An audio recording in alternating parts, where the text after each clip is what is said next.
try and do something about that, it's a happy day. All in all, I'm pretty good. Yeah. What's it been like for you over the past couple of months? I mean, I've been watching this happen in real time, but what's your experience actually been like? I mean, mentally, it's been fine. However, I've been very aware and very, as it was happening, I was very aware of how much it would mentally affect the average person, if that makes sense. So although I'm completely fine with what they've tried to do to me, I've been sitting here thinking, if I was a normal dude, I'd be in serious trouble right now. Like, not just financially, not just your economics, but genuinely how you feel.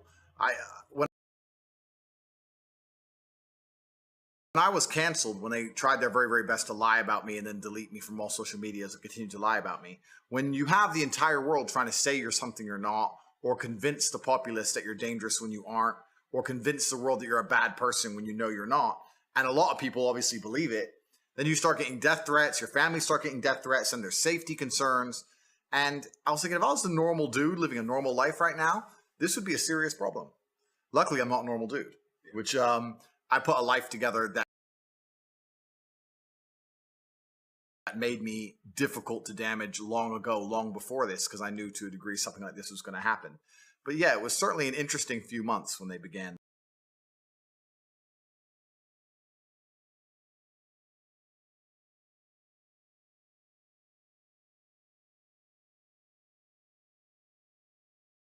The attack. Yeah. And when you talk about the Matrix attacking you, for people who are not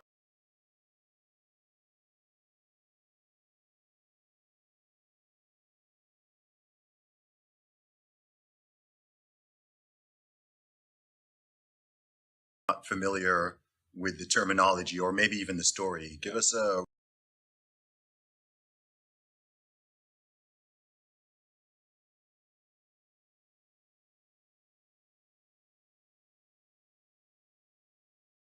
rundown of actually what's played out. Sure. Well, I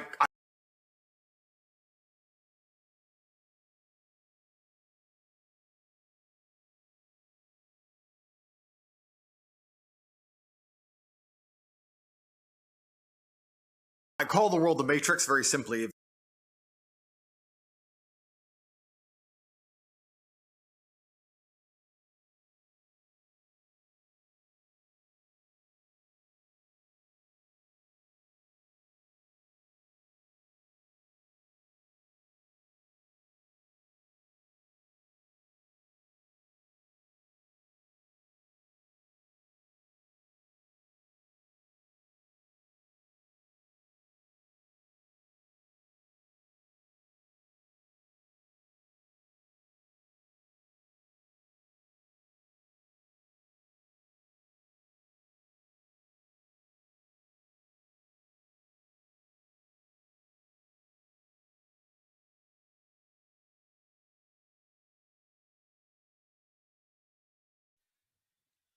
What's up, ladies and gentlemen, boys and girls around the world? I would like to welcome you back to the Real Talk with Zuby podcast. Today's episode is being recorded all the way out in Dubai. We are recording this one in person because this is not just any interview. This is a top special interview. It's been highly requested, hotly anticipated. This is actually this guest's second time on the podcast. We recorded way back in January 2019 before either of us were anywhere near as well known as we are now. And without further ado, this is the one and only Top G, Andrew Tate. What's up, bro? Good to be here, my friend. Good to see you, man. Good to see you. Dude, it's been a long time not since we last spoke, but since we last spoke publicly in a way that everyone's able to hear us. You were actually the fourth guest on my podcast when I just started it. Wow. So much stuff has happened in the past almost 4 years at this point. But first thing, man, how you doing? Yeah, I'm good. The Matrix is obviously trying to destroy me in real time, but they have failed. So as long as I'm still breathing until they decide to try and do something about that, it's a happy day. All in all, I'm pretty good. Yeah. What's it been like for you over the past couple of months? I mean, I've been watching this happen in real time, but what's your experience actually been like? I mean, mentally, it's been fine. However, I've been very aware and as it was happening, I was very aware of how much it would mentally affect the average person, if that makes sense. So although I'm completely fine with what they've tried to do to me, I've been sitting here thinking, if I was a normal dude, I'd be in serious trouble right now. Like, not just financially, not just your economics, but genuinely how you feel. When I was canceled, when they tried their very, very best to lie about me and then delete me from all social media as they continue to lie about me, when you have the entire world trying to say you're something you're not, or convince the populace that you're dangerous when you aren't, or convince the world that you're a bad person when you know you're not, and a lot of people obviously believe it, then you start getting death threats, your family start getting death threats, and there's safety concerns. And I was thinking, if I was a normal dude living a normal life right now, this would be a serious problem. Luckily, I'm not a normal dude, which I put a life together that made me difficult to damage long ago, long before this, because I knew to a degree something like this was going to happen. But yeah, it was certainly an interesting few months when they began the attack. Yeah. And when you talk about the Matrix attacking you, for people who are not familiar with the terminology or maybe even the story, give us a rundown of actually what's played out. Sure. Well, I call the world the Matrix very simply. If the people who've seen the movie, they will know that our body heat inside of the movie, the body heat of humans is being harvested and used. And they occupy our minds with a false reality to keep us producing body heat long enough for the machines to function. And I believe that's a perfect analogy of what happens in the world today. I believe that our labors and our intellects and our work is basically being exploited from us and extracted. And to keep our minds occupied, they purport a false reality. Perhaps it's not a computer simulation like the movie, but it's certainly computer controlled. If the social media companies and the media companies can control the information people have access to, and they'll delete an entire side of the argument for anybody who tries to talk against it, then they are creating a false reality. And people are buying into this false reality so that they can stay asleep long enough to continue to be a slave. So I think the Matrix is a perfect example of what's happening in the world today. And anybody who stands up and speaks loudly up against the Matrix, if you do it too loud, too long, sooner or later they see you as a problem. They want you to go away. And there's 3 stages to that. First, they try and delete you everywhere and cancel you like they've done to me. The second stage is put you in jail for no reason. And the third stage is to kill you. So one of my lives have been used up now. So it's kind of scary. You know, you're kind of sitting there going, well, usually at this stage, people go away. But if I don't go away, what comes next? So that's kind of scary. But basically, the media machine, the Matrix, decided that the impact I was having on the populace was not beneficial to them and their goals and their aims, and that whatever I'm teaching people or making people think about isn't necessarily aiding their agenda. I think with people in my position, some of them will sell their soul, or some of them will change their mind and shut up. I'm not that guy. They tried to, I think with a certain degree, they promise you fame and money, or they'll unshadow ban you, or they'll let you be a certain way. They'll let you get bigger and let your ego be satisfied if you'll be quiet. I refused, and then they decided to try and delete me from everywhere. So that's what happened. Yeah, and I think when it comes to the deletions, I don't think people are aware of just how hard they've gone at you. I think people know they took your Facebook and Instagram and YouTube down, but what's been the extent of it? Yeah, so they took even I can't remember everything, bro. They took my Uber, my Airbnb, which is funny because I never used Airbnb. When they sent me a cancellation email, it's the only one I replied to.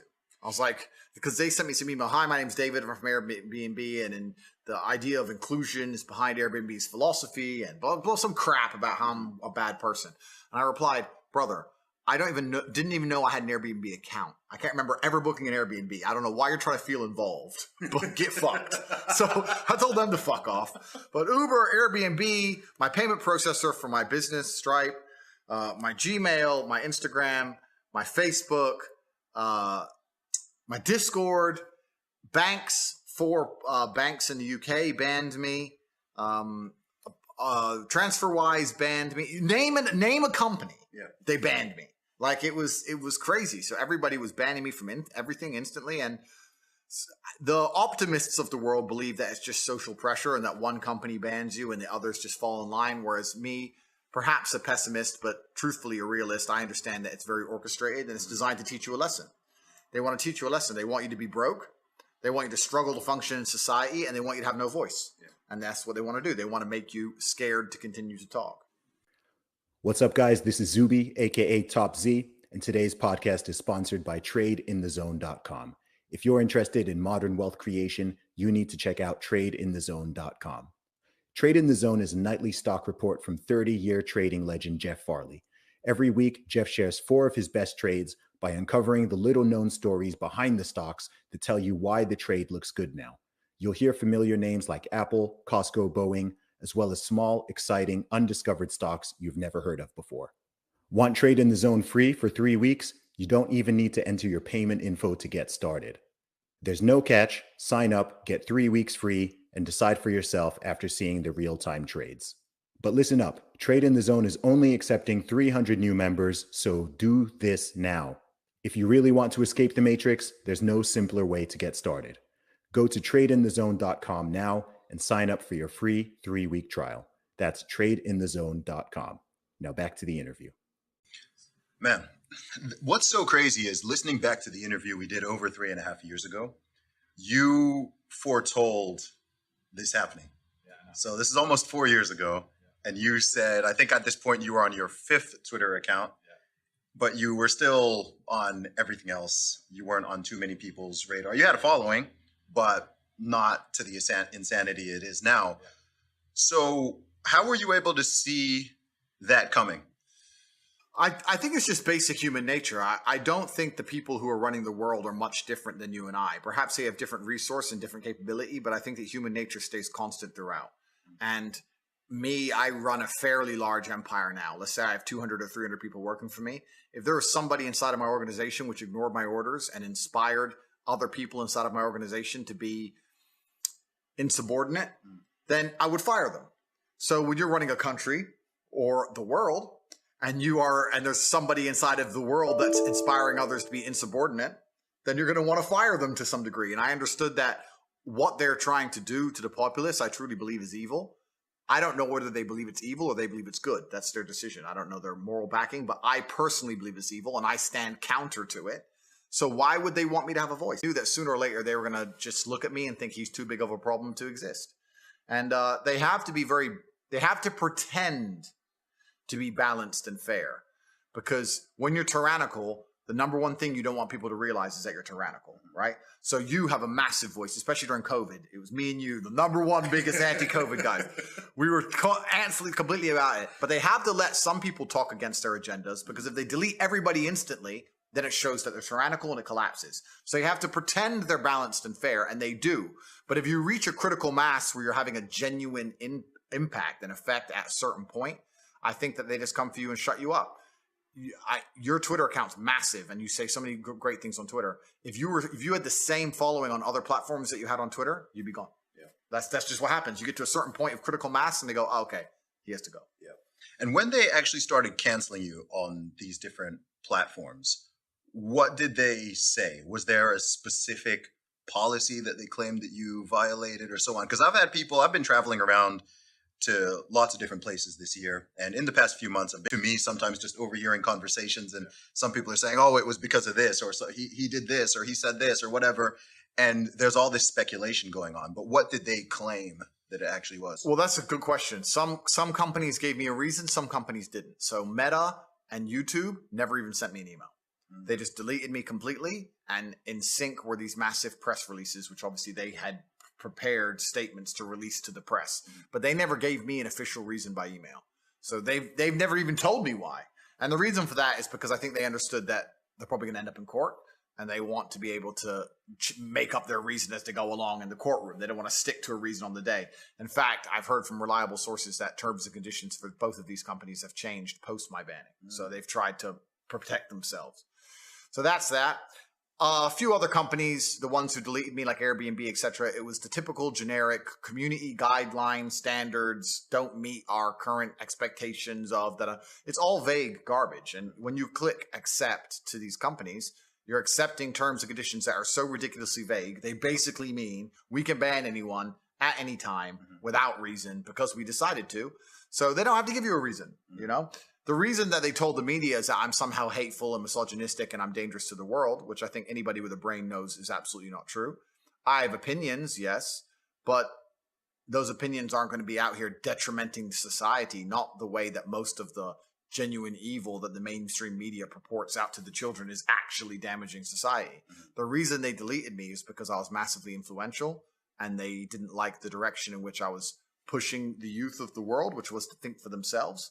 So they thought I had to go. That's what the real reason they did it. And they never even told me why.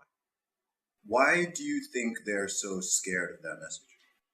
They're scared of a message. They're always going to be scared of any message that comes from somebody that people idolize and respect, which is basically telling people to be strong physically and mentally and to resist a slave mind and to think for themselves, because their number one agenda is to create worker drones. They don't want you to think for yourself, which means that to a degree you need to be weak, both mentally and physically. If you're weak, both mentally and physically, one, you're not prepared to defend your ideas, but especially if you're mentally weak. This is such a big point of it. And this is why I get so much flack for saying depression isn't real and all these things. If you're mentally weak and you're concerned in your own mind about even living day-to-day life because you find it such a struggle, there's no way you're going to take on a larger battle than yourself. You're not going to start resisting enslavement. You're not going to start fighting against COVID mandates. You're not going to be doing any of that stuff because you're too busy looking in the mirror crying your eyes out. You're selfish. You're self-obsessed. Happy people don't do that. Happy people, okay, my life is good. I'm happy. I want my family to be happy. I want my community to be good. I care about my country. That's why they don't want you to be happy. They want you to be miserable, weak, and they want to delete any morality from your brain because it's a baseline morality that prevents them from installing the slave programming. By getting you to a point where you no longer think for yourself, they can just tell you anything is true. That's what they're doing to us right now, Zuby. What they're doing is convincing people to ignore their own eyes. When you walk into the toilet as a woman and you see a big man and you have to pretend that that's not a man, you have to pretend it's not. Because if you acknowledge what your own eyes are telling you, you're the enemy, right? Once they can convince you to ignore your own eyes, well, that's the end of the game, isn't it? Now it doesn't matter if they see the sky is blue because the media said the sky is red. And that's the final level of slave programming they're trying to get us to. They want us to ignore. People are afraid. Yeah. People are afraid. In 2019, we were talking about people being afraid to speak out. You were like, I'm the only guy who's willing to say this stuff. No one else is saying it. And it's fun. It's weird because we were talking about stuff being crazy in 2019. Yeah. This is pre-pandemic.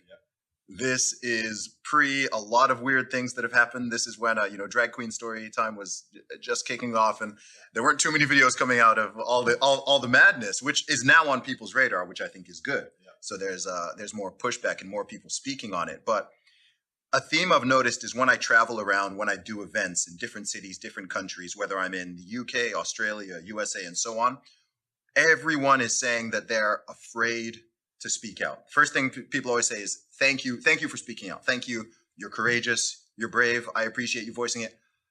I can't say what you're saying. I can't do that. So even in the so-called freest countries in the world, people are feeling like they can't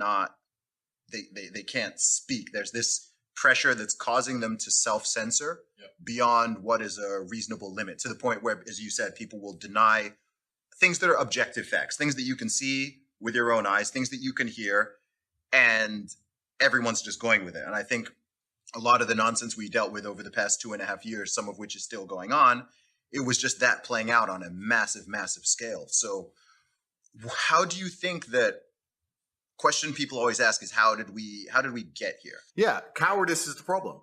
The world is full of cowards. We suffer from a pandemic of cowardice. We've never suffered from any other pandemic the last 3 years. People are absolutely and utterly cowards, and they do to me what they did to me to scare people.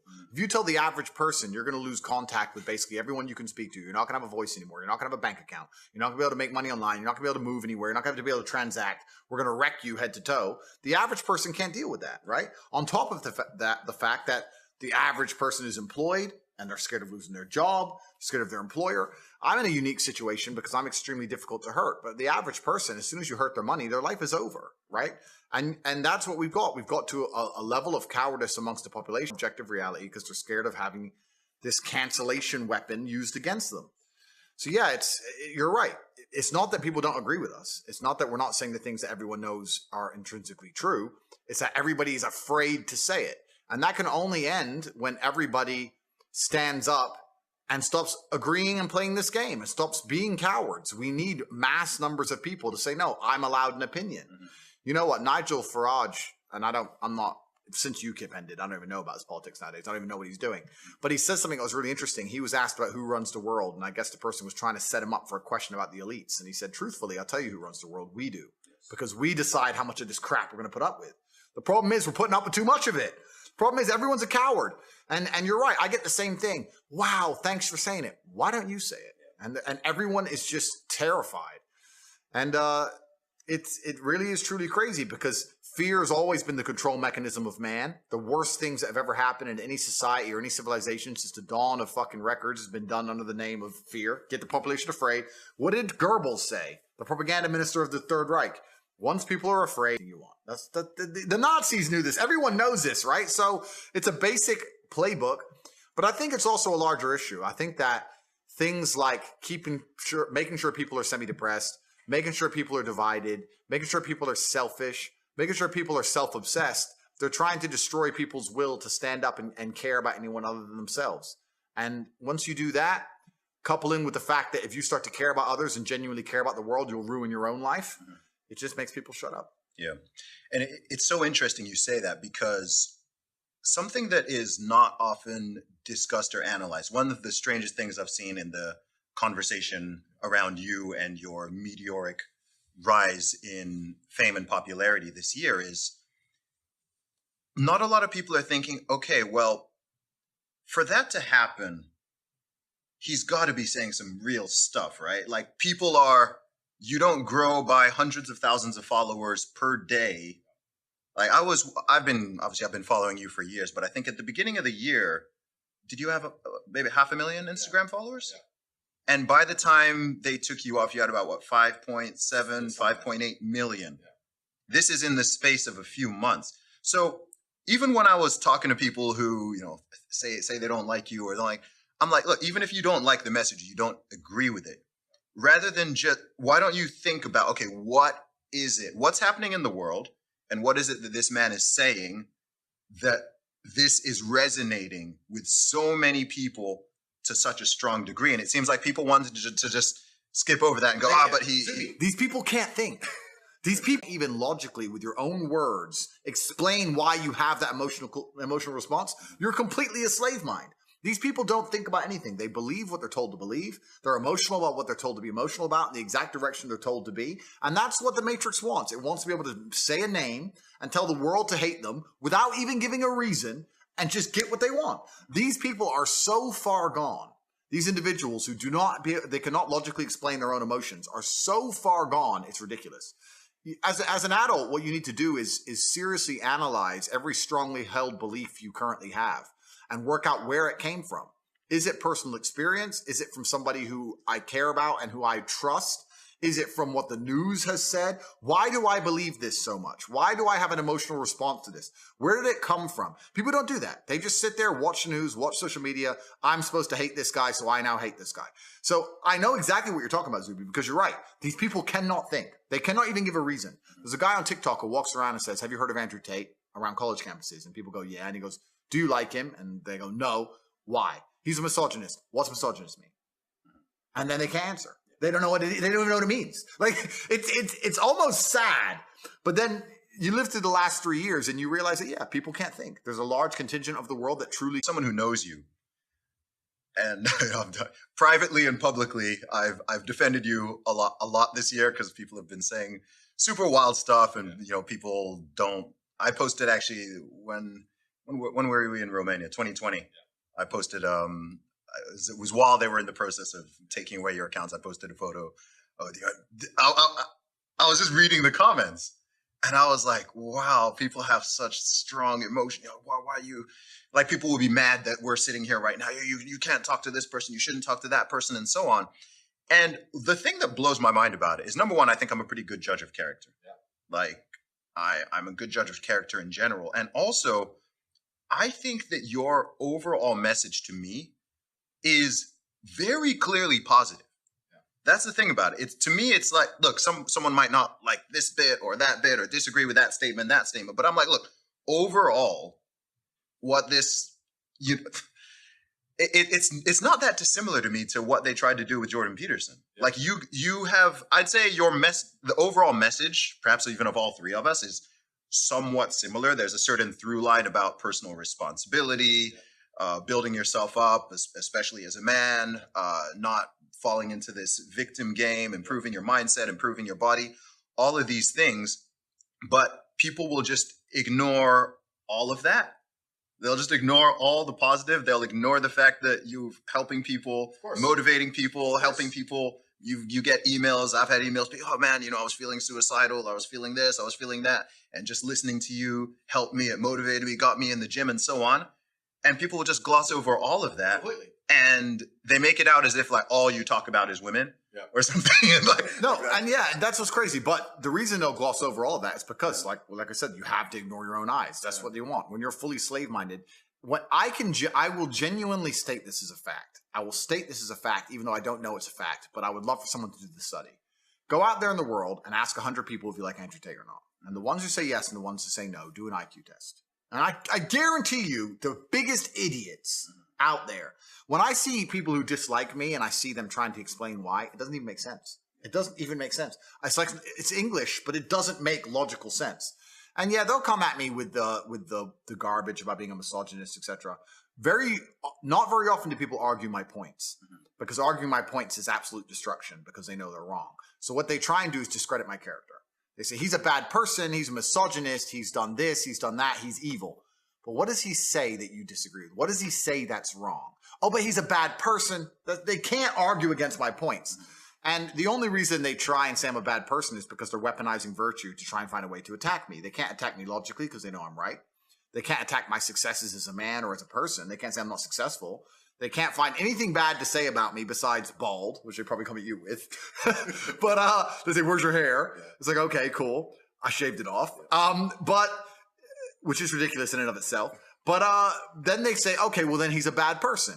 And the thing about it is, once they understand that the only way they can attack you is by saying you're a bad person, it doesn't matter that you prove them wrong. They're not interested in the truth. They're not interested in truth. You can sit and say, here's proof he's not a misogynist. Here's proof he has no criminal record, never done anything wrong. Here's proof he's a nice person. Here's proof he gives to charity. Here's the orphanage he built. Here's the dogs he rescued. Here's the millions he's given away. Here. They don't want to see it. They're just blind to it. They're like, no, I ignore my own eyes. That can't possibly be true because the media told me this guy must be bad. And they're slave-minded. And what's actually scary is that these people genuinely believe that they're the good people of Earth. And it's always completely the opposite. Those who can be programmed by the media machine and the matrix to just be slave-minded and not think for themselves are the exact ones who always commit the most atrocities. These are always the people who end up doing the most heinous shit. And when you ask them why, they're like, oh, well, at the time, I just, just put on the gas chamber, newspaper told me to, oops. That's who these people are. So whenever I see a slave-minded person, it's not just a matter of going, oh, well, you're a dummy. I look at them with genuine disdain. I look at you and think you're actually a bad person. You're genuinely evil. You cannot think for yourself. I don't even see you as a person I ever want to get to know or I'd love to deprogram you, but it's impossible. These people are genuinely the worst people on the planet. And it's kind of convenient that all the people who dislike me are the worst people on the planet. So it's fine. I don't have to talk to them anyway. But if you read any history book, read any of it, all the most heinous shit committed by humanity were people who just couldn't think for them fucking selves. Every single time. Awful. The worst things that have happened and that happen, I don't believe happen because most people are malicious or evil. I think it's that they are cowardly. I think a lot of it is cowardice. I think most people would rather be in the majority than be right. And once people have made up a decision or been told what to think, doesn't matter what the issue is, to get them out of it or to admit that they're coming out of it is extraordinarily difficult. We're still dealing with this after the past 2.5 years that we've lived through with the whole C-19 response and the fact that people are trying to memory hole things and act like they never said things and never did things. They want to just, okay, like we're just totally back to normal as if, a year ago you didn't want to throw people into a gulag or whatever. Sorry to interrupt, but you're so right. But this is the thing that aggravates me the most. These slave-minded individuals are they're literally barely sentient individuals. If I was the kind of person, if I was walking around with a mask on and screaming at my fellow man in supermarkets, and I've now realized that I was wrong because COVID is still here, and I'm not wearing a mask anymore, neither is anyone else, I would feel deep shame.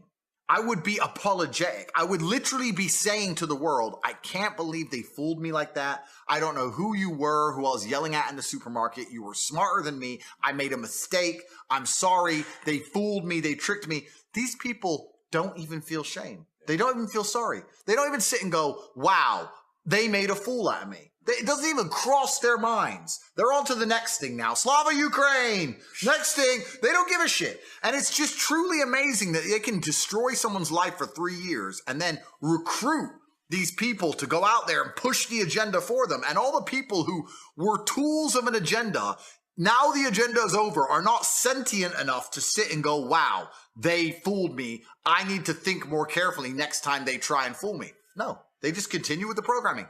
These people are completely and utterly slave-minded, genuinely slaves. They live inside of a system, and the system they're going to purport and fight to defend is going to destroy them. They're not fighting for a system which is going to give them anything other than absolute slavery and tyranny. It's truly incredible to watch in real time this kind of crap happening. But these people are beyond saving, and obviously people like you and I stand up. But even though we're trying to help them, once they come for us with the cancellation mob, these people cheer. It's to a degree you'd like to think it's demoralizing. You'd say, well, why am I trying to save people from themselves if they're truly this stupid? But the odd ones that you can speak to and the minds you can free kind of make it worth it. But yeah, there are so many people out there that literally have never analyzed their own life and decisions. I say this to everybody at home. When I still had Twitter, I used to do tweets all the time talking about all the influencers, including conservative right-wing influencers who were purporting and pushing the mask agenda. Yes. You need to fucking apologize. You can't just memory hole it. You can't just delete the tweet. I saw it, and the world saw it, and you know who you are. Say sorry. Say sorry. Say, I was a fool. They made a fool of me, and admit it, because if you don't admit your mistakes, you're going to repeat them. And there's people out there just, oh yeah, oops, yeah, it's only a mask, no big deal. The losers, fucking losers. I want to talk about that. Let's talk about the mask. Yeah. Because I think you see the mask the way I do. Because it's just a piece of cloth thing. Yeah. I'm like, how are people not seeing what this represents and that this is a step on a ladder, right? To me, it was very clear. Once they started with those mandates and it was just, it's just a piece of cloth. And then people try to invert it and they're like, oh, you're scared? You're scared of a piece of cloth? Oh, you're scared of it? It's like, no, I'm not the afraid one. But to me, firstly, the fact that it's literally a muzzle, yeah. Right? So you're literally going outside with, with your face covered. Also, I was just like, look, this is a compliance ladder. If people had said no to the mask mandate, mask mandates wouldn't have even been on the table. Agreed. It wouldn't have been a consideration. I was like, look, you're on one step. It's going to keep going. And next thing you know, oh, you've got your vax pass and so on. And then, there's the real effects. Like, we're social beings. Being able to see people's faces is important. Communication's important. If you've got young children and they're going to learn how to speak and so on for their development, it's important. And people are like, oh, where are your studies? I'm like, bro, if you need a study for me to tell you that it's important to be able to see people's faces and their mouths moving when they're talking to you, if you can't see that there's going to be a detrimental effect, or that there's not going to be some detrimental effect of just locking people in their houses for weeks and months on end, like, yeah, you're right. I can't pull out a study, but I know that if you go to prison and they want to extra punish you, they put you in solitary confinement. Yeah. So tell me, what are your thoughts on that? No, man, you nailed it. It was a compliance exercise. You're completely right when it comes to vax mandates. The only reason all this crap ended is because people finally started to wake up. If they would have woken up sooner, it never would have happened in the first place, which is why when I saw people at the beginning of this garbage purporting and pushing the idea, I was so infuriated by it because it was so obvious to me. And I'm talking about big figures on Twitter, right-wing conservative Twitters. I couldn't fucking believe how easily they all cucked out in cowardice and were saying, yeah, wear a mask, it's just a mask, it's just a mask. No, it's not just a mask. I'm a sentient being, and I'm an individual, and I get to decide what I want to do with my body. And if everyone else is wearing a mask, then they're already safe. So why do I fucking need one? I don't want to wear one. Who are they to tell me and force me to wear something on my face? Next, they're going to force me to put something in my bloodstream, which they attempted to do, and they failed. They did it to millions and millions of people. There was a guy on Twitter, I don't know if he's even still around, because he had a little bit of controversy, which we don't need to go into for the sake of morality. I mean, he was pro-mask, and I remember arguing with him back when I had an account. I was like, bro, what's wrong with you? Like, it's not just a mask. And then he went down the rabbit hole of complete degeneracy, and his fall off is pretty interesting. But it's just crazy. I couldn't, even from the very beginning, understand how people didn't see exactly what it was. It was a compliance exercise. And the people in charge of the world sat around laughing. And I really do believe it was laughing. People sit and say, oh yeah, C-19 was just for money. It's just about profit. And I think that's an optimistic way to look at it. Yes, profits were made. Yes, I agree it was just about money and money was involved. However, a lot of the people behind this stuff print money. They don't care about money because they print it. They make it up. They type it into computer screens. So they're not interested in making profit because they can make profit anytime they want by affecting global markets, right? It's not about that. What it's about is control and power and ego. And a lot of the people in the world who were complying with this crap, who have never had any power or don't understand how the world works, don't understand that it is inside of human nature to constantly get an endorphin rush from becoming more and more powerful. This is why rich men want to become more and more rich. This is why people with fast cars want to drive faster and faster. It's why playboys want more and more girls. It's why that's just human nature. And once you've been powerful for X amount of time and your family's been powerful for as long as you can remember, and you're a billionaire or a trillionaire or whatever you are, the only thing that's going to make you happy and smile is to feel more powerful. So how do you do that? You tell people, put on a mask when you walk in the restaurant, take it off when you eat, put it on when you stand up, take it off when you sit down. This has nothing to do with medical science. This is just pure compliance. This is just ha ha ha. Watch them put it on, put it off, stand up, do the musical chairs. Look at these dummies. It's funny. And people don't understand that, oh, it can't just be for that. They didn't ruin all those lives just because it's a joke. Yes, they did. You didn't go to your parents' funeral because it was funny. You stayed in your house for months for no reason because it was funny. You lost your business because it made someone else laugh. That's all it was. People sat around in charge of the world and said, fuck them. Let's have a game. Let's see how long this goes on for. Oh, it's been a week. No riots yet. Let's try again. No. A year. No riots yet. Let's up the game. Let's give them an injection. Let's make them all take an injection. Let's text them 7 times a day for an injection for something that has 99.9% chance of not killing them anyway. Let's give them something more. Let's mandate it. Let's stop them from flying. No riots yet. New variant. Yeah, no, now there's a new one. Now there's a new one. Watch out. And people are just sitting there going, oh, okay. It's truly, truly incredible. Yeah. Members of my family, some of them got the vaccine, whatever. I was like, look, you had a serious health issue. When you had cancer, you went to the NHS and they said, we'll send you a letter in 4 weeks. And you didn't get a letter and you had to call them and chase them and ask when your next appointment was. But they'll text you 8 times a day to get this injection. Do you think they really care about you living or dying? When you have cancer, they don't answer you. How stupid do you have to be? And people would say to me, yeah, I know it's dumb, but I'll just get it. Yeah. You know what else it is? I mean, two points. Number one is the fact that it was just everyday citizens enforcing this on each other. Yeah. To me, was the worst part. I'm like, look, government's going to do what government's going to do. Yeah. All right. I lost faith and trust in that a while ago. Yeah. But just seeing people, whether I was in the USA or in Mexico, or to be honest, people in the UK were not too bad with this. Portugal, oh my gosh, terrible. Yeah. Walking down the street outside, my first day in Porto, Portugal, and I get 4 people shouting at me on the street. It's sunny outside, nice weather. I'm walking down the street, minding my business. People are screaming at me to put on a mask. I'm like, no one has told you to do that. You are not a police officer. Right. You're in no position of authority. You want to go into a restaurant and you won't let me into the restaurant. I'm like, if there was a police officer behind you who's enforcing it, I kind of get it more, but it was like people were just doing this on their own accord. And they're not sorry. No. They're not apologizing. They're not looking in the mirror and realizing what a dummy they were. Nothing. Absolutely zero. And it truly makes me lose faith in humanity because you're right. The government's going to do what the government's going to do, but they can only push as far as to us amongst each other will tolerate and put up with. And that's why I'm saying slave minds are dangerous. This is why I compare the world to the Matrix. Inside the Matrix, Morpheus says, anyone who's not been unplugged is part of that system, and they will fight to defend the system. They need it. These people will fight to defend the system, and it's everywhere you go. It was the same crap. I walked into Prague, I was in Prague, and I went into a restaurant, and the guy goes, "Have you got a Vax pass?" I was like, "Brother," you know this is stupid. Why are you doing this? Oh, the police. There's no police here. Yep. Just let me sit down and eat. Oh, the police. There's no police here. Stop using police as an excuse for you being a fucking coward. You know this is stupid. Oh, I can't. So you're a dummy. And I got to the point where I had to tell him. I was like, there's a reason you're broke and you're a waiter. This is why. Because you can't think outside of a fucking box. You're a dummy. And I got to the point where I was literally, COVID was the worst time of my life. I'm a peaceful man. I'm a peaceful man, bro. It's the number one time in my life I became a violent individual. It got to the point where I would not let people tell me what to do to that level. After 2 or 3 years of it, my patience was down to fucking zero. And I just developed the innate response to just snap. Yeah. I just walk in a gas station with no mask. Oh, mask! And instead of saying no, I just literally snapped. Yeah. Carried on walking, and they'd be like, I just became that guy. Because after 3 years of trying to reason with people, after 3 years of trying to explain to them how stupid they are, I just ran out of patience. Yeah. And I guess the fact that I'm just a big, scary guy served me well. Because I got to the point where I was just telling people to get fucked. Yeah. I went to a gas station, even in Romania, where they weren't that bad. I went into a gas station in Romania, and he said, mask. I said, fuck you, I'm not wearing a mask. He said, no mask, I won't serve you. I said, okay, is the gas free?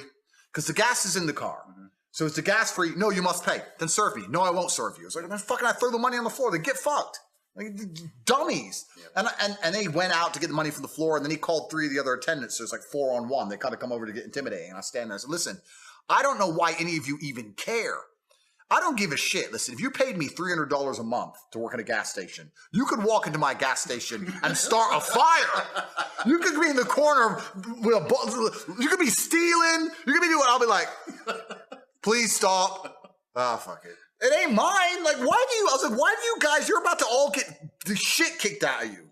For a mask. It's not even your gas station. It's crazy. It's like you lose these people are losing their minds over these mandates and these rules. And there was a couple times where I had these big events, these big like throwdowns, where I could see the other men around with masks on, and I could see they felt shame in their eyes. Yes. I could see they were like, he's the brave one. Why? Because they wouldn't say anything. And I could see they were all shameful. And I was like, just take it off. Everyone just take it off. Why can't we all just take it off? Why am I like, I couldn't understand it, but bro, it was the worst time of my life. I really got to a point of just genuinely screaming at people. You know what else I did though? That was great. My number one response to women, because with men, it was just fuck you, do something about it. But with women, I had to be a little more tactful. So with women, when they say, oh, you need to wear a mask, I'd say, I'm a doctor. Are you a doctor? Are you a doctor? No, I'm a doctor. Shut up. And they just shut up. I said I was a doctor to people, and they'd be quiet. But the whole thing was just asinine. It was genuinely some of the worst years of my life. Not because of the mandates, because I ignored all of them. I didn't obey a single fucking one. I did what. Totally get it. And all you people who think you're all virtuous and heroic and whatever, I know exactly what you would have done had you been in that scenario those few decades back. Everyone played their hand. And I think that as depressing as that is, as disappointing as it is, it's like, every single person on the planet played their hand, and so you just got to see it. What blew my mind about that whole experience is, I don't know why Sweden, of all countries, didn't do it. That's weird. Because if you were to say, Andrew, choose a country that won't go down this nonsense, I would have chosen maybe Russia or like somewhere that's not global. Yeah, somewhere based. Sweden. I was like, they're the biggest pussies of all. Like, how does this make sense? So, like, because at the very, very beginning of it, my brother and I went to Sweden. Day one. At the beginning of the pandemic, when they had all the videos and people were falling down and dying in the street and the Italian hospital and all this garbage, the big psyop. At the beginning, when everyone believed, me and Tristan sat there and said, listen, if this can kill me and you, military-age males in perfect health, then the world is over. Yeah. Like, civilization as we now know it is done. So there's no point hiding. Let's just go die. So that was our basic logical conversation. We flew to Sweden because Sweden was wide open. And after 2 months of partying every night in Swedish nightclubs, we were like, this is some kind of psyop. Because obviously we're fine. Yeah. Obviously the Swedes are fine. Their death rates are lower than everyone who's locked in their house. The English are clapping like performing SEALs for the NHS. Like, it's just like, talk about a psyop. People have forgotten how much goofy stuff happened. People have forgotten. Like, if you go back to early 2020 and you go, that's the thing that kept blowing my mind. If it was like 1 or 2 things didn't make sense or didn't add up, it's like, okay, fair enough. But I was like, guys, top to bottom, this doesn't make sense. This is not making sense. Yeah. And then you remember summer 2020 and, tens of thousands of people out protesting. Yeah. Even the health officials declared that, well, racism's a bigger pandemic than the virus. And that doesn't, and yeah, these protests don't spread the virus. These protests do spread the virus.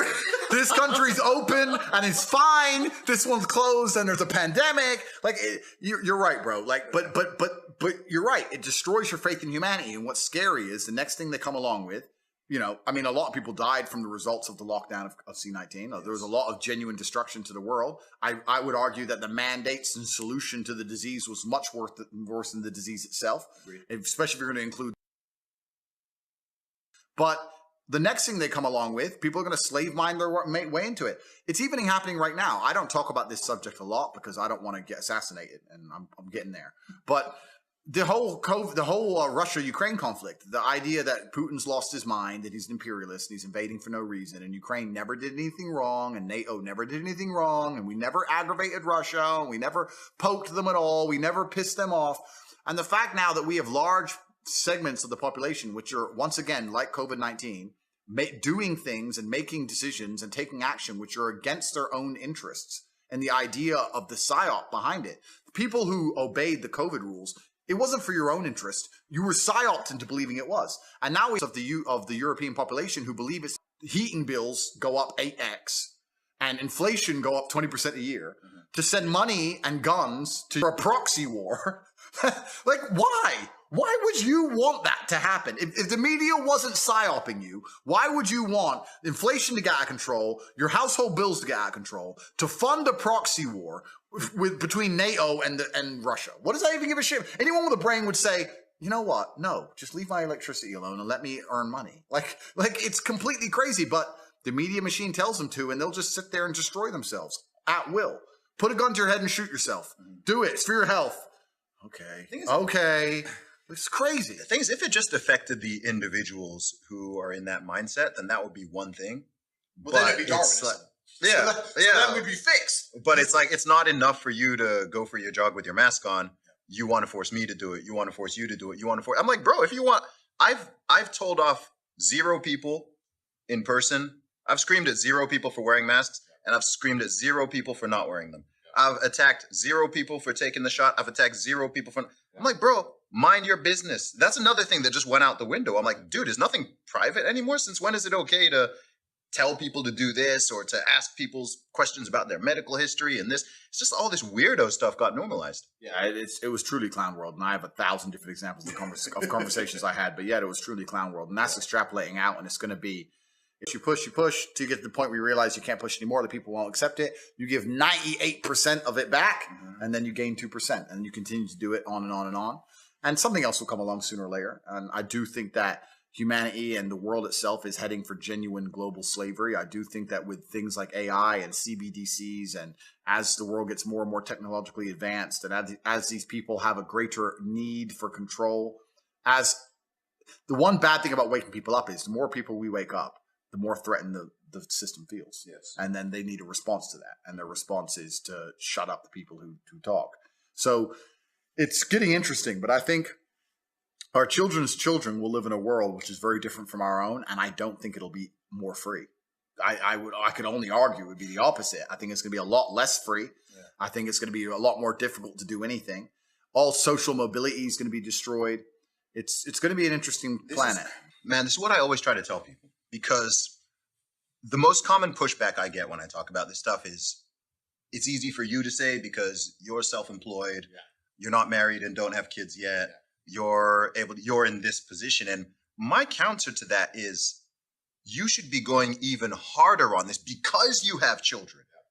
Think about their future. You're already here going, Zuby, how did it get to this stage? It all happened so quickly. I'm like, well, where do you think it's going to be in 20 years, in 30 years, in 50 years? If you continue to just allow every single one of these narratives being pushed by 1% of the population to run riot. Do you want your daughter competing, not even being able to play sports because everyone in women's sports is male, right? Do you want penises in your daughter's changing room? Do you want everyone do you want your kids to be judged based on their skin color, right? Whether they're white or they're black or whatever. Do you want these weird racial narratives? Do you want CBDCs and the government completely? Yes, they already control the money, but controlling it at a minute degree where they can just switch your money off and you can no longer buy food because you said the wrong. I'm like, do you want your kids to deal with that? It's not going to be you who deals with it, but your children, your grandchildren are going to. And yeah, that's and you're right. And they're still cowards. They're still cowards. It truly is crazy. Going back to our friend, that's why I said that to him. I said, bro, you think you are a coward and you think that telling your sons to get the injections so they can play baseball makes you a good dad because baseball's so important. No, teaching your sons to not be cowards is what's important. You were a coward, and now your children are going to be fucking cowards just like you. You're a dummy. And this is the thing. We suffer from cowardice, and you're right. People don't, even with children as motivation, they just find a way to be afraid. But I'd argue that. I don't even think that's the reason they are cowards. I think if these people didn't have kids and a mortgage, they'd still be pussy. I'm saying that that's what people say. Or some people say it has nothing to do with money either. Because there's people who are worth 100 million, worth $1 billion, and they're cowards. Yeah. Right? There's people who are ultra wealthy celebrity, never has to work again. You're set for life. They still will not step slightly out of line. Dude, and then what you've they're got trying to people do is who are avoid conflict. There's a lot of people out there in the world today who think they can avoid this war. Yes. They understand there's a war going on. You have those who are completely ignorant to it and pretend that there's no war, but I don't actually believe that's very many of the population. Most people understand there's a war going on. They're trying to avoid it because they don't want to get caught up in any kind of messy situations. But what they do not understand is that the war has come for all of us. And your choices are very simple. Either you have your mind right and you understand objective reality and you're resisting against the Matrix and their narratives, or you're accepting their garbage so you don't have to resist against them. And now you're arguing with your own mind. The people who are purporting these ideas and the people who are sticking up for the Matrix and all of its garbage the hardest are also the people who are talking about depression, read their Twitter feeds. Anyone who disagrees with objective reality by circumstance or by happenstance seems to have some kind of mental defect, or they're unhappy, or they're on antidepressants, or they have anxiety, or they're stressed, or they need time off for mental health concerns. Your mind and your body and your soul, created by God, have a degree of innate understanding of what's right and what's wrong. And if you go against that, you're going to feel guilt, and you're going to feel shame, and you're going to feel uneasy, and you're not going to feel normal. If you're going to go through life and accept all the garbage they tell you to put inside of your brain, I don't believe you can be happy that way. I don't believe you can be a happy individual walking around pretending that blue is green, pretending that green is red, like staying in your house, being fearful, being afraid, hating your fellow man, believing in these narratives that there's no way you can ever get ahead because you're systematically oppressed and held down by some whatever. And if you absorb all this crap, you're going to be an unhappy person. Yes. So I think that is right, and you're happy and you're resisting against the Matrix, or you're an unhappy person who's absorbed the Matrix programming and you're resisting against yourself. We're all going to fight. You're either fighting the system or you're fighting your own brain. You need to make a choice. Now, I personally would rather fight the system than sit inside of a self-destructive cycle looking at myself in the mirror. Yes, I need my 8th injection. Yes, I'm so sad. Like that sounds worse to me than being canceled. So you can cancel me. But this battle's here for everyone. And I think if the world understood that and if people understood that, a lot more of them would stand up. Mm-hmm. But they think they can avoid it, and they can't. I think what a lot of people don't understand is how all these things are connected. You said something very quickly. You talked about the mental health, physical health and well-being, and spiritual health. And we live in this weird time where people talk about these things as if they're completely siloed off from each other. It's actually one of them. There's a lot of annoying things about the mental health conversation. But one of them to me is they talk about mental health and physical health as if they're completely separate. Yeah, like if I'm there telling people, if you go to the gym and you exercise regularly and you eat well, your mental health will improve. And they're looking at me like I just said that the earth is flat and space is fake. And I'm like, you don't see that connection. Well, it's they pretend not to see it because they don't want to try. This is the thing. If you tell people the solution to something and they don't like the solution, then they'll pretend you're wrong, right? I'm depressed, that's why I'm fat. No, you're not fat because you're depressed. You're depressed because you're fat.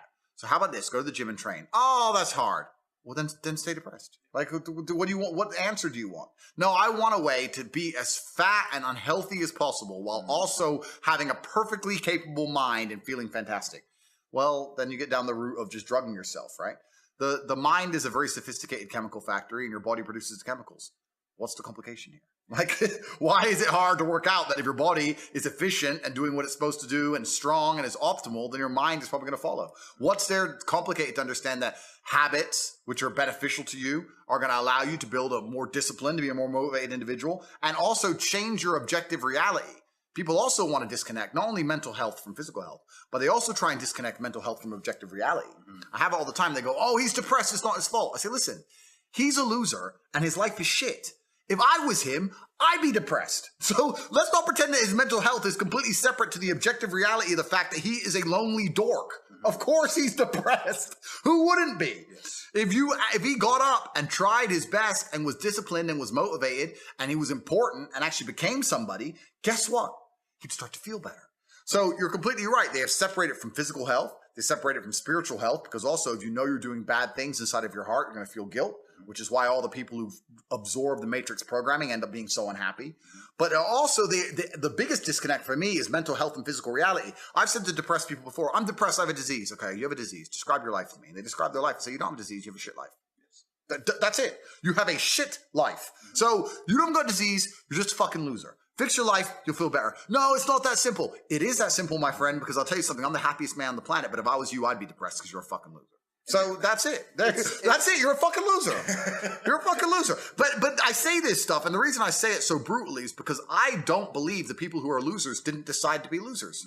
If you're a loser, you chose to be. For the same reason, if you're fat, you chose to be fat. I don't fucking buy any bullshit that someone is force feeding you. You decided to be. I think the universe is a very giving place. I think that God is very giving. I think that in reality, objective reality, if you truly try your best, you'll get it. I've yet to meet somebody, maybe you can correct me, who eats right, goes to the gym every day, and trains as hard as they could, who is not in fantastic shape. I've never seen it. It's like, so the only people who aren't in fantastic shape are the people who decided not to do those things. So they decided. So I don't feel sorry for them. I'm done having pity with people. I'm done fucking sitting there going, oh, doop-de-doo. No, you decided to be a fucking loser. So your life's shit. So you're depressed. Good. That's what you decided to pull from the universe. I decided to pull the absolute opposite. And this is where your message and communication style is very polarizing. Because there's a type of person who hears that and is like, this Tate guy is the biggest a-hole in the world. Completely. He is toxic. Yeah. He is saying horrible things. Yeah. There's another type of person who, regardless of the position they're in, is like, that's freaking motivating. That's empowering. Because the thing that's important is this is a temporary thing. This is a thing people have control over, completely. Right? You're not talking about something that people have no control over, right? If you've just something, you've got some particular issue, you've got some type of disability or something, you know, you've got a certain type of illness which just came out, and that's a whole different situation. Completely. You're talking about a temporary situation which you within yourself have the power to control. You only eat for yourself. Yeah. You can only train for yourself. You can only really work for yourself and so on. You can inspire and motivate other people, but you have to do it yourself. Like I can give you the tools and give you some knowledge, but I can't work out. I can't go to the gym for you, bro. I can't lift the weights for you. I can't go for a run for you. I can't eat for you. Right. The food I eat does not affect your body. Yeah. So that's all on you. And depending on where someone is, that either is extremely empowering and motivating and makes them go, you know what? Yeah, you're right. You know what? Like, I don't want to be a loser. I don't want to be in this position. I don't want to be broke. I don't want to be fat. Let me put in some work. Yeah. And someone else is the reason that it triggers them is, and here's something else I've noticed, and this plays into a lot of other narratives out there. This plays into some of the feminist narratives and some of the racial narratives and some of the other things is I've noticed that a lot of people like to have what I call a permanent alibi. Yeah. Oh, completely. A permanent alibi, a permanent excuse, some type of system or person. It could be white supremacy. It could be the patriarchy. Yeah. It could be systemic oppression. It could be, the corporate greed. There's something out there that's not you. Yeah. That is the ultimate source of all your problems. And that's why these people never focus on themselves. And they hate the concept of personal responsibility. So they're always screaming at everyone else and trying to so-called change the system, dismantle, disrupt everything. Yeah. Even though in many cases, the particular system they're referring to actually is functioning fine. Yeah. But rather than just going, you know what, actually, maybe I'm not fat because of the corporations or because of white. Maybe I should stop suing McDonald's because I'm eating it. Have you seen the people trying to like say that they're obese because of white supremacy and stuff like that? And you're just like, bruh. But this is the thing. Yeah. And self-accountability is truly terrifying to a loser who knows they'll always be a loser, right? Once you realize that you don't have the mental fortitude to get up and change yourself, then the last thing you want is self-accountability. That's very scary to you. And that's why they fight very hard to push against it and pretend it's not true. What's funny about these people who are the systems and the oppression and the fucking gender pay gap and whatever, all the other crap they come up with, what they fail to understand is that it doesn't matter what system you implement. It doesn't matter if it's democracy or communism. It doesn't matter if it's a monarchy. It doesn't matter what it is. The world is competitive. And there's going to be people who do better than you.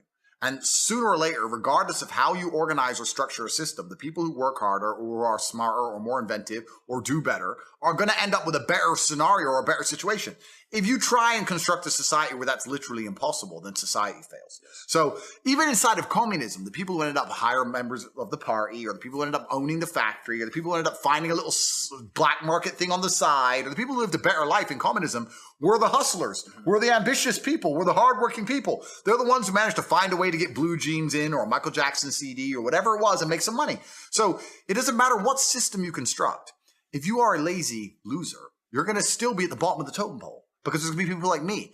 I'm destroying you in capitalism, and I will promise you, as God is my witness, I would destroy you under communism just the exact fucking same, because I'm smarter than you, and I work harder than you, and that's who I am as a man. I will always beat you. So it doesn't matter what system you try and put together, the winners are going to win, and the losers are going to lose. So a lot of these people who are so obsessed with trying to change the system as if it's going to give them a fighting chance, no, because the world is competitive. It's player versus player.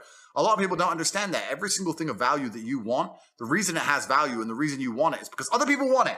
That hot girl you want, other men want. That's why you want her, to get her, to show it's valuable. If no one else wanted her, she wouldn't be considered hot, and then you wouldn't want her at all. That's the exact point of it. So you're always competing against other people. Every dollar you want, somebody else wants. Every car you want, somebody else wants.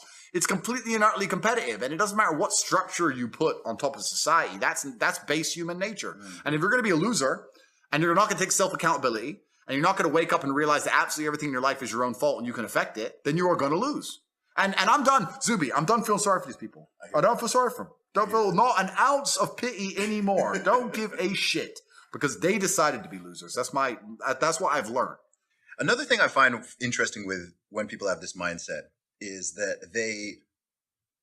things that they claim to not care about, they then rank themselves, or they have the same sort of, you can tell people's value structure oftentimes by the things that they're envious of or jealous of, the things they spend their time on and so on. So like how much money you earn, cool. I'm like, God bless you. People make as much money as you want. I'm not sitting here feeling like, oh, Tate makes this much and I make this much, so I need to tear him down and change the. I'm like, to me, genuinely, money is important, but there are several things to me that are more important than money. So I don't need to go past a certain level. And if I did, honestly, I'd just start giving it away. But it's interesting because you'll get people who are like, money doesn't matter. I'm not materialistic, this and that. But then you're obsessed with how much everyone else is earning. You see a guy with a nice car and you're angry at him. I'm like, wait, I thought you said you don't care that much about, you're not material. If you're not materialistic, a dude having a Lambo or a Bentley should not bother you in the slightest. You should be like, nice one, bro. Like, I got my life here. I got my wife. I got my kids. I'm living my life. I'm in good shape. Like, I'm cool. I'm not the richest man in the world, but I'm cool. I'm great at these other things and I'm happy. But it's weird because I find it so weird when people do this pocket watching thing and they're always trying to stoke this resentment of like, oh, this person's earning that much. I'm like, I genuinely don't care how much money anyone is earning, right? If poverty is a problem, income inequality, like, okay, I mean, I guess if it gets to a super extreme level, then it can cause some destability, but it's resentment, it's jealousy, it's envy. And I think it's weird to say you don't care about something and then you see someone else who has it or is doing well in that level and you want to make these nasty comments at them. That's very weird to me. Yeah, they hate themselves and they hate the world and they're nasty, bitter people, and then they try and hide behind virtue to attack others. They try and pretend that person having a car is not jealousy on their part. It's because they care so much about the starving kids who that money could go to some kid. How many times have you seen that shit on Twitter? Oh, you bought that car, but you could have donated to charity. How much do you donate to charity? When's the last time you did anything good for anyone besides sit around throwing around fake virtue that you've weaponized to be hateful? That's all they are. They're hateful people. They're sad people. Do you know the one where this was a few years ago, but I remember Jeff Bezos donated, I want to say $100 million. And everyone got mad. It wasn't enough. I remember going through and reading these comments, and I was just like, they're like, oh, this is only X percent, right? They go and look up his net worth, and then they do the calculation, and they're like, that's only 0.X% of it. I'm like, bro, it's $100 million to homeless people. How much I'm like, I'm sure you guys are walking past homeless people all day. You're not giving them any money. You're not even speaking to them. You're stepping over them and so on. This guy's donated $100 million. Who cares if he has billions more? That's 100. I was just like, you know what? These people are you. Bro, you can't satisfy these people, and you're right. They'll step over a homeless person all day long, and they won't give 1% of their net worth away. What's actually scary though, once you kind of get to a certain level of wealth, you get these charity things all the time. People come to me and say, "Why do you give to charity? Why do you give to charity?" And I don't advertise my charitable donations because I don't want to buy virtue, because that's what I think it is. If you give a bunch of money away and then you tell everyone about it, you're just buying. I feel like you're paying to be liked as opposed to giving to charity. So I don't really mention it. But what I have start noticing is it's hard to give to charity because most charities are a fucking scam. So like I built an orphanage in Romania and I have my own charity that rescues street dogs. And then I do a lot of charity personally. Like if I know somebody and they have a problem, I'll give them money. I had a friend whose daughter was sick. I gave them money, or I have a friend who needs something. I'll give him money. But people go, "Why do you give money to charity?"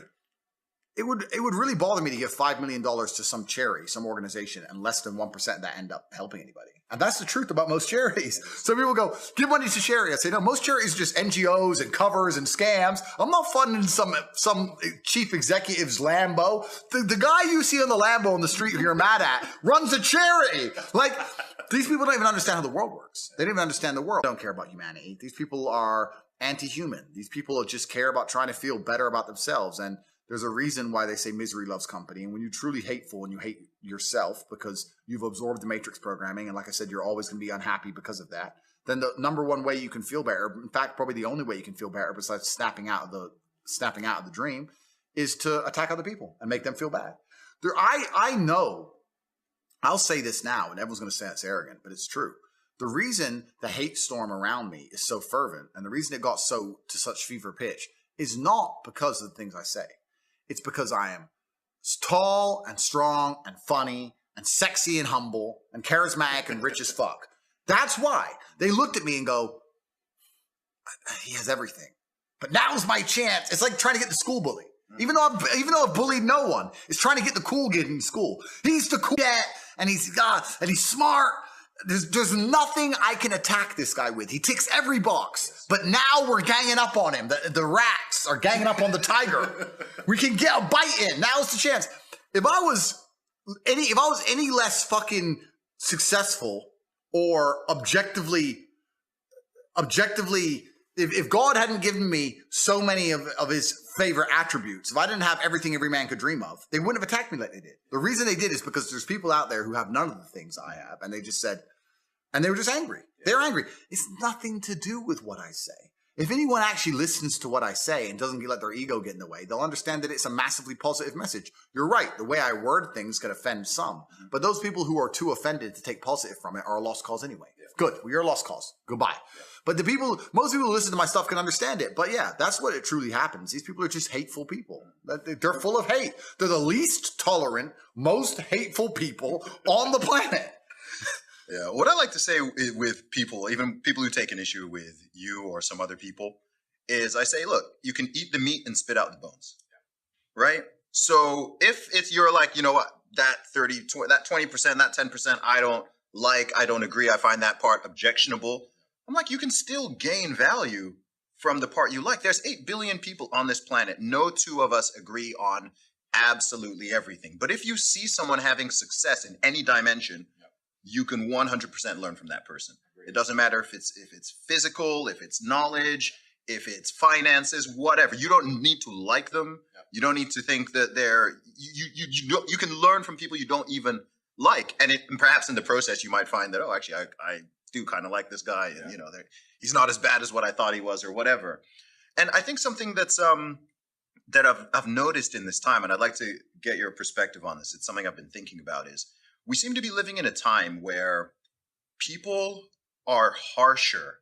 The court of public opinion is harsher and more judgmental of words and tone than of actions. Yeah, I agree. Because we're living in a world which has just become soft, and it's all about feelings, right? It's absolutely not really crazy, because this is what happens when you have a society that's devoid and detracted from reality.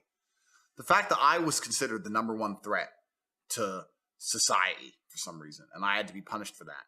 Not the pedophiles, not the rapists, not the murderers, not the kidnappers. No, me. Not the drugs cartels. No. The man who says that women can't park cars. He is the number one public enemy. right? And it's because we've lived in a world where people are detached from reality. If you live in if you're realistic, then you're not going to give a shit about having someone with a different opinion to you. There's a reason why when I go to countries which are not as economically successful as the West, nobody has a problem with me. They're like, yeah, I like what you say. I disagree with some things, but I need to feed my family. So cool. They don't have time to be offended like these people do. These people are absolutely massively coddled. They're spoiled. And they think that by just attacking people like me, that somehow they're going to feel better about themselves. What they don't understand, the great irony of it is the reason, we all know the age-old saying, strong men create good times create weak men, blah, blah. But it's true. These people out there who are living such a spoiled, coddled existence that they have the time to research everything I've ever said, find the 15 seconds out of the 4 years of podcasts I've done that really, truly offend them, then cut it up. Then make a Twitter account dedicated to spreading that as far as possible. The only reason they can live in a society so soft or they even have time to do that garbage is because of men like me. So they're attacking the creators of their own fucking cradle. It's truly crazy because it's men like me of drive and determination and purpose who stood up and didn't accept the slave programming of the time that built countries like America and the UK, that built these countries. So they're attacking me, not understanding they're biting the hand that feeds them. Because when men like me give up on you and we all disappear and you're left with only people like yourselves, you just eat yourselves to fall apart and you get destroyed. So it's kind of like full circle. God has a plan. All the people who hate me are going to end up paying for it because they need me. They need men like me. And I know this. I say this to feminists all the time. My biggest argument against feminism, and I get a lot of them, I say, listen, I have no problem with women being equal under the law. In fact, you already are. I'd argue you have benefits under the law. If you look at divorce law or custody law, I can't think of a single law where a man has an advantage over a woman. Not one. I can think of one. What is it? Men can be bare-chested in public. I stand corrected. It's literally the only one. I stand corrected. I stand correct. That's the only I stand one corrected. I can think of. I think we can fix that one for the ladies if they want to have a go at it. But in general, I think we're already equal under the law. I don't believe in the gender pay gap. That's been debunked a billion times. But I sit there and I say to these feminists who say that we don't need men for anything. I've had a one. She goes, "Why do we even need men?" I said, "Listen, my dear," which she hated, "my dear, you need men to defend feminism." Because we're sitting arguing and we're differing on opinions, and there's 4 of you women, and there's here by myself, and we're differing. But if this argument heated and fever pitch, and let's say you were to attack me with an ashtray, right, and I were to defend myself, the only chance you 4 would stand is calling a man, a police officer, to come and protect you. You need men to stand up for your ideals. You want a feministic society, but if another country comes to destroy you, you need men to go fight in that army. If there's going to be crime in your feministic society, you need men to turn up and deal with it. The only reason feminism survives is because men will allow you to have your idea and defend your idea for you. When the Taliban took back Afghanistan, the reason that the local people that the USA had trained, the Afghani Defense Force, the reason the ADF gave up so quickly is because they looked, why don't the girls fight for their school? Oh, it turns out that when there aren't men prepared to die for feminism, it all goes away. When aren't men prepared to defend the feministic ideal, then feminism's not even a real thing. You need men who are prepared to die for this garbage. So when a feminist goes, what do we need men for? For feminism. Because when the women had to defend their own school, guess what happened? It closed down. It's not even a real concept. Men are always going to be the physical bottom line of society. Violence is always going to be the unfortunate underpinning of civilized society, and men are simply more capable of violence. So any idea you hold, any idea you want in your mind, understand that any idea, any law, and all of these things are underpinned by violence. You're only allowed to have the idea because society has said so. If they say you're not allowed it and you continue to have it, sooner or later they'll become violent against you like they have against me. That's what happens. So when feminists sit there and say we don't need men, they're just so brutally ignorant to the fact that, yes, you do. You wouldn't be able to function or have an opinion differing to a man in society if there weren't men prepared to defend you. So absolute and utter bullshit. This is the thing. The concept of privilege has been bastardized a lot over the last few years, but you incredibly privileged position to even ask that question as to why is one of the sexes even necessary. But it goes for either one, right? You're living in unicornia if you can't even think in your brain, and you've been living there for a long time, if you can't even perceive in your brain as to, oh, okay, yeah, maybe I feel this way, but yeah, actually, if I think, yeah, okay, yeah, men are necessary. Oh yeah, actually women are, yeah, we need both. And that's the thing. And I'll sit here and say, as the #1 most hated fucking misogynist on the internet, because they say I'm something I'm not, I always say women are beautiful, women should be protected. You should protect and provide for your woman. We need women. Relationships are beautiful. Families beautiful. I never sit here and say, I never sit here and say that women are not necessary. Whereas the other side are saying the complete opposite, saying that men should be euthanized. And they're all over social media. Yeah. It's crazy, man. On my last emergency meeting, because I'm on Rumble now, for anyone who's asking where I am, YouTube deleted me. I've moved to rumble.com, rumble.com/tatespeech. I did an emergency meeting there, and there was a story about 5 women who made up a story that they were sexually assaulted at a party by a guy purely because they didn't like him. And they kept the story up the entire summer. Wow. The guy was kicked out of school, was arrested, had to pay a bail before eventually, when the pressure got up, all 5 of them admitted that they literally completely made it up because they didn't like him. He lost his school, lost his job, he was suicidal, he was spent 2 months in jail, etc. Guess what? All 5 of them are still on Instagram. Of course. I'm not. What did I say? I literally said, the reason I am now a misogynist is because I literally said that I believe men are better at parking cars than women. Because the number of times I've been with a woman trying to park a car, and she's like, please do it for me. And I'm like, okay, no problem. And I do it for her because I'm a fucking gentleman. That's why I'm misogynistic. It's great. Or saying that I should defend a woman because I'm physically stronger. That's why I'm misogynistic.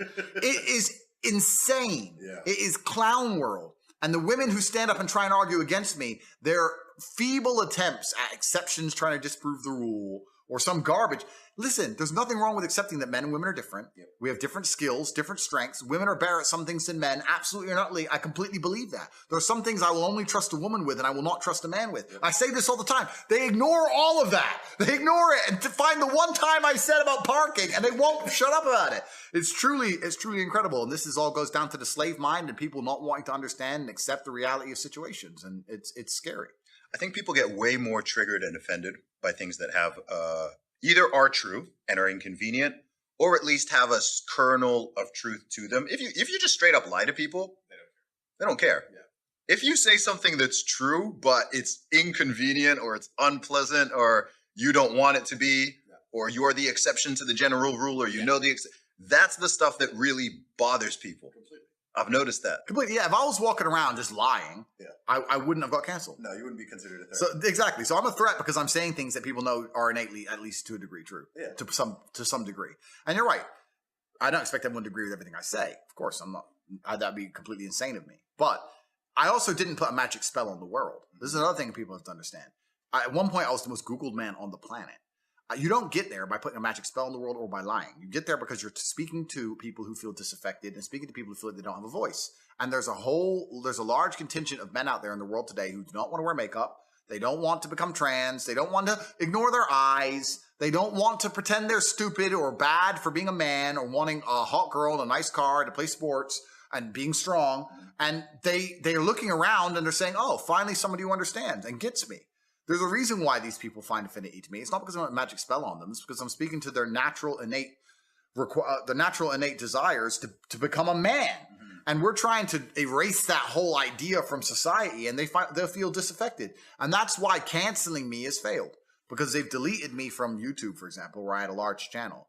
And the algorithm has tried to replace it with somebody else. Mm-hmm. But the people they're trying to replace it with aren't telling the truth to these people. They don't feel affinity. You can't just delete me and then put Jeffree Star in there saying, put lipstick on, and think the guys are gonna be like, well, okay. No, that's not what they want to do, right?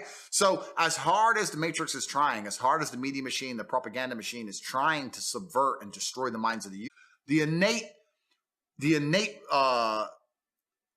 tendencies, that's the word I wanted, the innate tendencies of man and the innate tendencies put inside of us by God are remaining, right? And it's a miracle that people don't understand. That's the reason I am as popular as I am. So I'm speaking to the innate tendencies of young men, saying, look, this is how you become strong, successful, and important. That's it. Yeah. And even if they do that, the ideas are still out there. The ideas, the thread that allowed you to gain so many millions of followers and so much interest over such a short period of time, they need to understand that, yeah, you can target this one individual moment with all this deplatforming and censoring and so on happening. I'm like, well, you can't get rid of the ideas ultimately. Correct. They can't get rid of the ideas. And that's the thing that they're trying very, very hard to. They've been trying for a very long time, but the ideas remain. God instilled them inside of us. We have innate understandings, and they're struggling very much against it. And that's the reason why when I speak to these innate understandings, they don't want people to be reminded of them. Mm-hmm. They literally, I can't imagine being a man and believing or acting the way they want me to act or the things they want me to believe. I'm trying to imagine being myself, but believing the things they want me to believe. Cortisol inside of their blood. And they said stress was really bad for them, they were having heart attacks. But the ones who believed that stress was good for them and it made them perform, I perform under pressure, stress is good for me, they were living longer. So the same drug inside of their blood, how they framed it inside of their mind had different effects on their body. So from that point onwards, even though I already thought this way, I knew I was the right way. I knew it was the right way to think innately because I've done pretty good in life that way. But this confirmed it. Every time I feel stressed or under pressure, I get excited. I hate to not be stressed. I wake up and I'm like, everything's fucked. Good. Yes. Like, that's just how I am, right? But it's how you adopt, it's how you look at the problems and how you use them to fuel you. So the question was, what's the problem for the average man today? What's the biggest problem? I think there's a whole host of problems. But what you have to do is frame it inside of your mind and understand that all of those problems are going to allow you, give you the fuel, the unlimited motivation that you need to become a successful and beautiful individual if you frame it in the right way. If you take a man and give him a life shielded from problems and he never has any to face, I guarantee you he's terrible at being a man. The best men in the world have gone through shit. That's why women love scars, because it didn't kill you. That's the whole point of it, right? So the best thing you can do as a man is look and go, okay, this is hard, this is hard, this is hard, this is hard. I feel negative because these are all so difficult. I'm struggling with X, Y, Z. Let me internalize all of that and turn it into a superpower. Let me become genuinely uncomfortable with my situation in life and go and fix things. Because like I said, the universe is absolutely and utterly very giving. And if you truly hated being in the position you were in, you wouldn't be there very long. Yeah. So I think that the number one problem with the world today and the biggest problem that men face isn't the problems themselves. It's just the way that they've been taught to mentally frame issues. People think when bad things happen to them that somehow they're a victim to the universe and bad things only happen to me and this is so terrible. They don't understand that bad things happen to everybody. And the most successful person you know had all those, probably, maybe even worse, at least the same bad things happened to them. They just framed it differently and used it. That's the difference. So I don't pray for an easy life. I pray for a life of difficulty that allows me to become a better and better person. I pray to become more competent to handle problems. I pray to put myself in a position where if the mass media machine attempts its very best to destroy my life, I can laugh and smile from my villa in Dubai. This is who I pray to become. I don't pray that nobody hurts me. I pray to be able to fight. So it's just a different mentality. Where did that mentality come from? I know your background story. I've listened to tons of your interviews. I know the big impact, especially your father, had on your life. Was there a single, or were there a handful of pivotal moments for you where your mindset just shifted? I know you've talked before about being young and seeing people driving by in flashy cars and it annoying you and not annoying the people around you. But I'm really curious to know where the Tate mindset came from. It's a good question. I think a lot of people build their mindsets around trying to feel good. So that's why we were talking earlier about people who want to ignore the idea of personal responsibility or self-accountability because they feel better if they pretend it's not a real thing. They feel better if they pretend everything's someone else's fault. A lot of people's mental model and how they view the world is based around them feeling as good as possible. So when you sit there and talk to somebody who has the mask on and they refuse to believe the elites are laughing at them, it's not because they can't comprehend the ideas. It's because they feel better if they don't believe that they are a clown to the elites. I feel better if this is really all innocent and it's really all about a disease. So people are they're basing their mindsets around trying to feel good. I have always tried to base my mindset around absolute competence, regardless of how I feel. And there are certainly disadvantages to that. There are times you're going to be a lot more pessimistic, or you're going to be a lot more stressed, or a lot more, pissed off about certain things than others. Yeah, that can be seen as a downside. But like I said, I use all of those things for unlimited motivation to propel my endless upward trajectory. But if you construct a mindset that allows you to be as competent as possible, as opposed to feel any different or feel better, then you're going to naturally come to the conclusions I've come to. You're as competent as possible if you believe you can affect absolutely everything about your life. You're as competent as possible if you believe absolutely everything that's happened to you, whether good or bad, is completely your fault. You're as competent as possible if you believe the bad things that happen to you are going to allow you to work harder and become even better. When bad things happen to me, the first thing out of my mouth is good. Good. Andrew, they took $10 million out the bank because they canceled you. Good. Good. That's just my response. Good. Andrew, this happened. Good. Good. Now I'm really pissed. Good. This mindset I've constructed allows me to be as fearsome a competitor as possible. It allows me to be a feared opponent in any realm of human endeavor, and that's the point of a mindset. Why would you have a mental model or a mentality that made you anything less? In the ultra competitive world that we've just discussing that everybody wants the things you have, why would you absorb information or construct a mental model that doesn't allow you to be as competitive as possible? I am a feared competitor in anything I do. Anyone who's up against me at anything is going to feel a degree of nervousness just because it's me.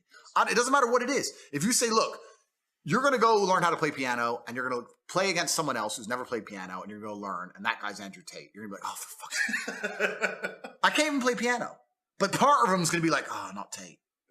Even though I have no piano experience, because they just know me. They know my mindset. They know my determination. They know I'm stubborn. They know I don't quit. They know I'm going to win. That's just who I am. So I've constructed a mental model that allows me to be competent and to always succeed.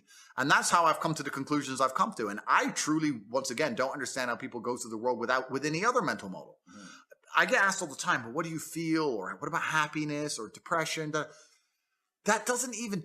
How I feel doesn't cross my mind. I don't know how else to explain it. There are days where I'm pissed off or sad or happy. It doesn't cross my mind. It's just like I woke up, whatever mood I happen to be in, I have things I need to do. It's a busy day. Zuby's here soon. I need to go training before he gets here. I had a meeting with the bank at 7:15 a.m. I have shit to do. Like, I didn't cross my mind if I was happy, sad, excited. I just had to work. Yeah. So I think my mental model, to a degree, I'm certainly not a person who doesn't feel emotions, because we're all human. I certainly do.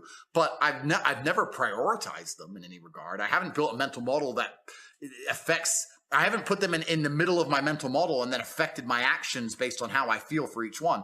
It's absolutely and completely the opposite. I would love to do a podcast on a day where I'm particularly sad and a podcast on a day when I'm particularly happy. And I guarantee you wouldn't be able to tell the fucking difference. So that's what allows me to be competitive, right? Because if you're competitive, if you want to be the most competitive predator on the planet, you have to be able to hunt in the day and the night.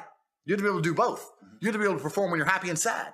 You can't only be able to perform when you're happy. You can't only go to the gym when you're motivated. You can't only be a competent person when your life's going well, because when your life's not going well, you're no longer competent. Then you're going to lose to people like me. And it's player versus player. If you're the kind of person who can only do well when you're happy and you're competing against someone like me who can do well all the fucking time, guess what? You lose. So my mental model, the answer is most of my opinions are just based around constructing a mental model that allows me to be brutally competitive. It's why I say depression isn't real.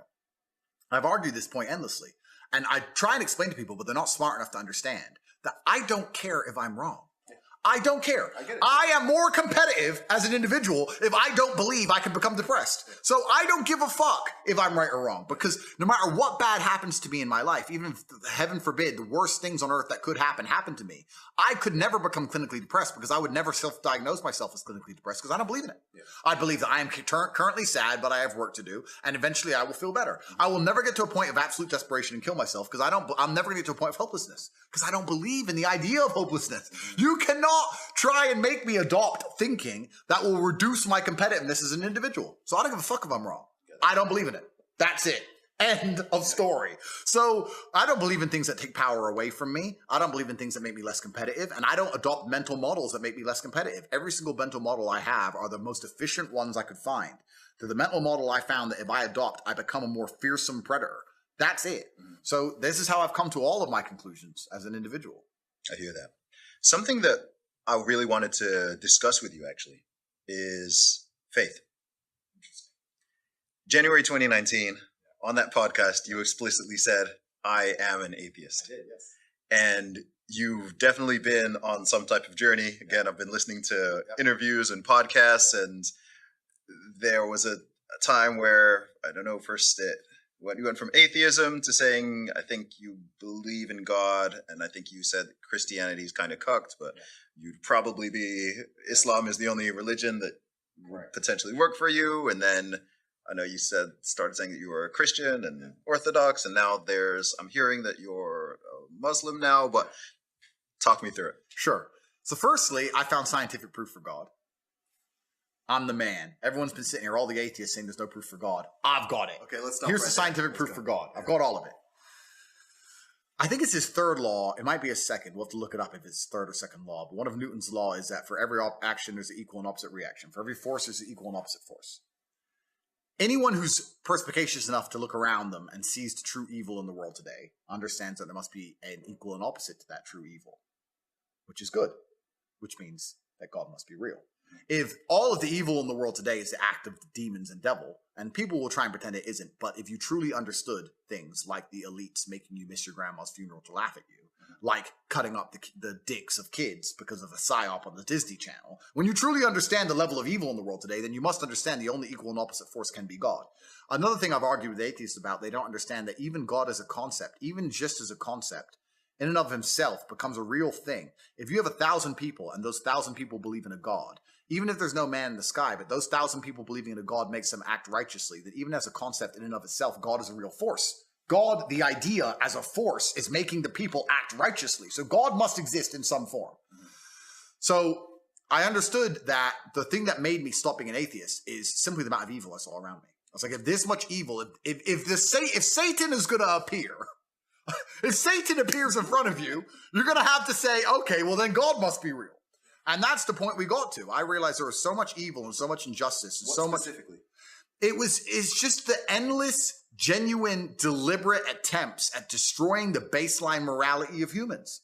Just making us believe that to the point where pedophilia isn't even bad anymore. Like incest is okay. Like things we know are wrong. We just innately know it's wrong. And they're just trying their best to destroy our moralities. And these moralities were installed in us by somebody or something. I believe God now. And they are attempting to destroy them. Who would attempt to destroy the baseline morality that was God given? Satan. So if Satan is trying to destroy our morality, then God must be real. So equal and opposite forces, Newton's law proved God. So once I realized God was real, it's like, okay, then you have all these different interpretations of God, which is interesting.